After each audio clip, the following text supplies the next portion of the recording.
कृष्ण कृष्ण हरे हरे, हरे राम राम राम हरे हरे, हरे कृष्ण कृष्ण कृष्ण हरे हरे, हरे राम राम राम हरे हरे, हरे कृष्ण कृष्ण कृष्ण हरे हरे। श्री कृष्ण गोविंद हरे मुरारे, हे नाथ नारायण वासुदेव। श्री कृष्ण गोविंद हरे मुरारी, हे नाथ नारायण वासुदेव, हे नाथ नारायण वासुदेव, हे नाथ नारायण वासुदेव। प्रेम से बोले बांके बिहारी लाल की जय।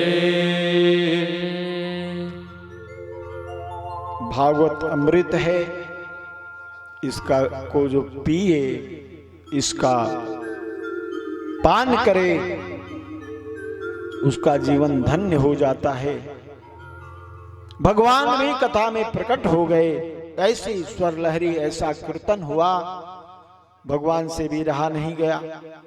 भक्तों से कहा वर मांगिए। तो भक्तों ने कहा कि प्रभु, यदि आप हमसे बहुत प्रसन्न हैं तो हमें आशीर्वाद दीजिए कि जब जब हम आपका कीर्तन करें आप वहां प्रकट हो जाया करें। प्रेम से बोलिए भक्तवत्सल भगवान की जय। अर्थात कथा को पूर्ण विश्वास के साथ श्रवण करना चाहिए, तन्मयता के साथ श्रवण करें। गीता में भगवान कहते हैं त्वमेव शरणं गतः सर्वभावेन भारत, तत्परात् प्रसादात् परा शान्तिः, स्थानं प्राप्स्यासि साम्प्रतम्। तुम भाव से मेरे नजदीक आओ।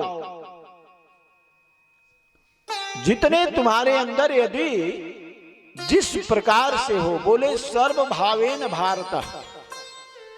अब ये मत सोचना कि मैं काला हूं, गोरा हूं, मैं नाटा हूं, मैं लंबा हूं, मेरा व्यक्तित्व तो बढ़िया नहीं है, मैं क्या करने भगवान के पास जाऊं। तो भगवान ऐसा नहीं देखते। भगवान तो बोले सर्वभावेन भारत, जो जैसा तेरा भाव है उसी प्रकार आ जा। बोले तब क्या करोगे आप? बोले जब तुम मेरे पास ताहि भजहु मन तज कुटिलाई। भगवान का भजन करने का सर्वोत्तम सूत्र है कि उसको कुटिलता, अंदर की जितनी हीन भावनाएं हैं सबको छोड़ के और भगवान के शरणागति ले लो। कथा आएगी। शरणागति के 6 सूत्र बताए गए शास्त्रों में और अंतिम सूत्र है शरणागति। और शरणागति तो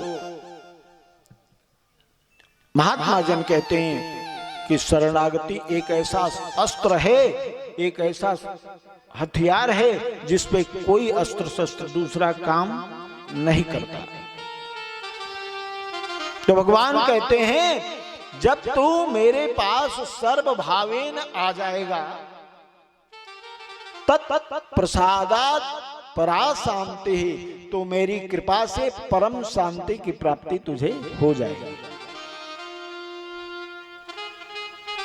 स्थानम प्राप्स्यासि सांप्रतम, और मैं उस स्थान को तुम्हें प्राप्त करा दूंगा जहां से पुनरपि जननम पुनरपि मरणम का चक्कर छूट जाता है। प्रेम से बोलिए जय श्री कृष्ण। जय जय श्री कृष्ण।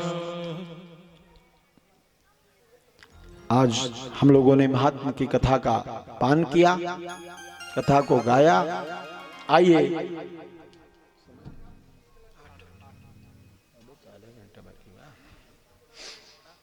आइए, ये भागवत जिस प्रकार हम सुंदर सुंदर महल बनवाते हैं, तो भागवत रूपी महल भी पिलर देते हैं।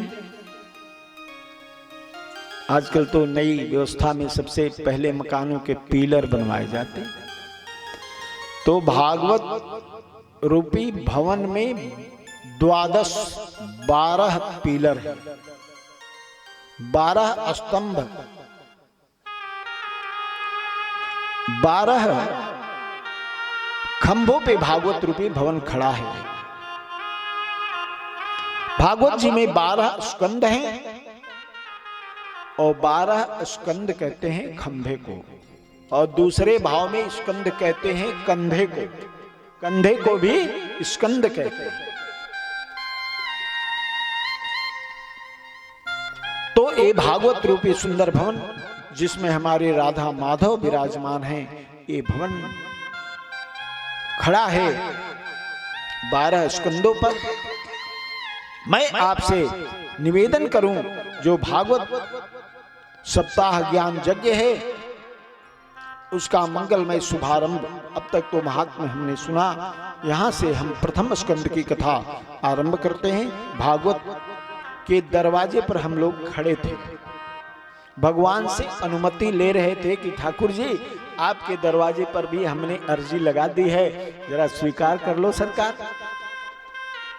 अब तक तो हम लोग अर्जी दे रहे थे, तो ठाकुर जी ने कहा ठीक है, तुम्हारी अर्जी पास हो गई, अब तुम्हारे महल में प्रवेश करने के लायक बन गए। जब जिस प्रकार हमारा भागवत आरंभ होता है, तो सबसे पहले महाराज हम लोग तीर्थों का आवाहन कराते हैं। ओम केशवाय नमः, ओम नारायणाय नमः, ओम माधवाय नमः, शरीर को पवित्र करते हैं। उसके बाद महाराज ब्राह्मण लोग तिलक करते हैं, स्वास्थ्य वाचन करते हैं, संकल्प कराते हैं। तो आज हम लोग महाराज संकल्प लेके कथा श्रवण करने बैठे हैं और ठाकुर जी की अनुमति से भागवत का शुभारंभ करते हैं। श्रीमद् भागवत साक्षात कृष्ण स्वरूप है, इसमें रंच मात्र भी संदेह नहीं।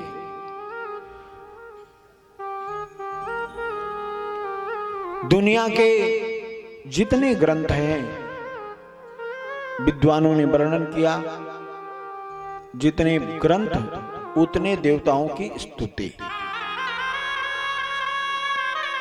आप जितने धार्मिक ग्रंथों का अध्ययन करेंगे, दुर्गा सप्तशती पढ़ेंगे, दुर्गा जी की वंदना, हनुमान चालीसा पढ़िए, हनुमान जी की वंदना, रामायण पढ़िए, राम जी की वंदना।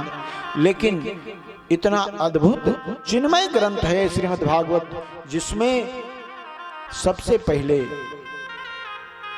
मध्य में और अंत में केवल और केवल सत्य की वंदना की गई।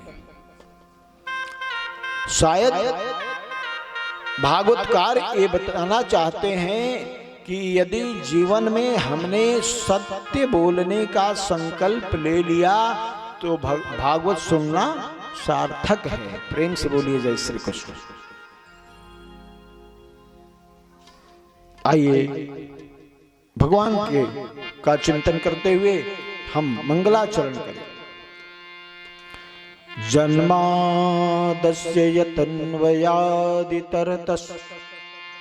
चार्थे सभिज्ञस्वरान् तेने ब्रह्महृदायादिकवये मुह्यन्ति यत्सूरयः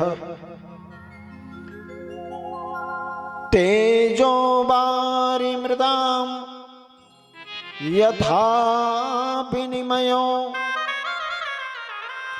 यत्र त्रिसर्गो मृषा धाम्ना स्वेन सदा निरस्तकुहकम् सत्यं परं धीमहि।